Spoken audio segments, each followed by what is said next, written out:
Hi, this is Scott Garibay, and today we're going to be talking about Robert Pattinson as the new Batman for the DC Cinematic Universe. All right, so what's my take on this? All right, that's exactly what I'm going to explain in this video. I'm not a huge fan of this. I think I like Robert Pattinson as an actor. I saw the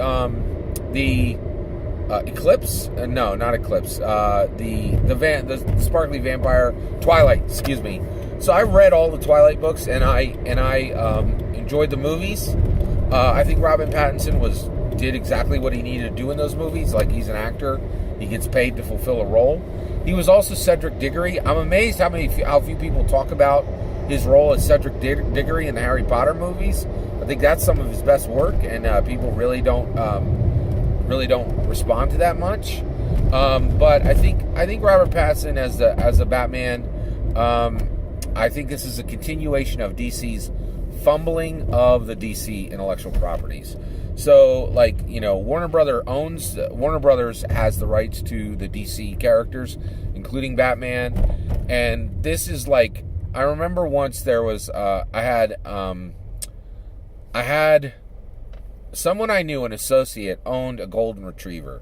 It was like the best dog in the world. He was really kind and nice, but his owners were really harsh with him, right? Like, I don't think they definitely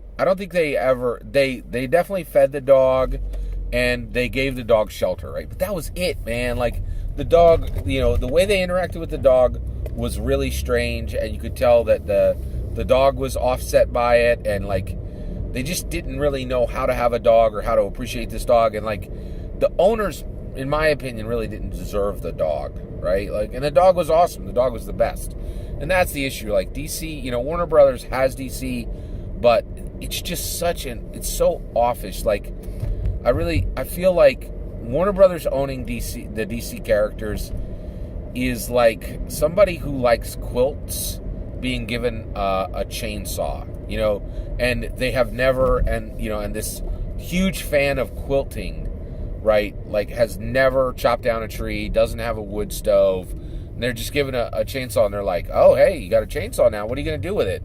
And they're like, oh, well, I'm going to turn it on and go out back and rev it up and listen to the sounds. It's just clear that Warner Brothers just has no idea what to do with the DC properties, which just makes me sad. My pick would have been Ryan Gosling. I think he definitely would have been the best pick for Batman, so I'm really disappointed that he wasn't chosen. I think Robert Pattinson is going to do a fine job. I think he will be perfectly functional, but this really, really, really feels like a Ben Affleck situation again, where we're going to have one or two movies, and I think Pattinson's going to bounce out. I think the reason Pattinson will bounce out is a reason that that I think a lot of people aren't talking about right now. I don't think it's have to do with acting or with how the movies perform. And so I'm just really sad. I don't think we're going to get more than one or two movies with Pattinson. And I just really think this isn't going to, just the way Luke Skywalker said in The Last Jedi, this isn't going to end the way you think it's going to end. I'm really disappointed that Ryan Gosling wasn't chosen.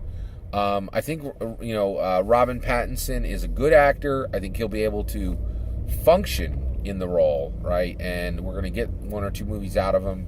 But the reality is, I'm not sure that he's going to be able to really transform this role. And the reason why is I don't think he's ever transformed a role. I don't think he's ever, been more than functional in a role.